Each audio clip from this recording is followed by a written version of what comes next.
كان في بواقي طعم كده اللي هو بتاع الصيد، كيس فيه شويه طعم صغيرين. سبته على الارض، نزل شويه ميه صغيرين جدا، ساب ريحه في الارض. البيه سهم. تمام. ماشي.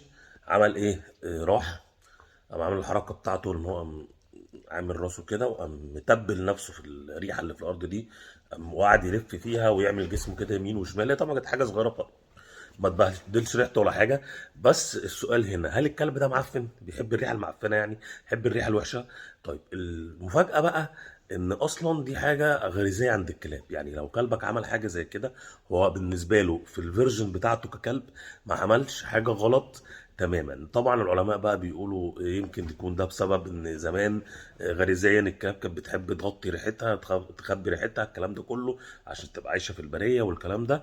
بس في الاخر خالص الفكرة واحدة، ان هو الكلب لما بيعمل حاجة زي كده هو مش معفن.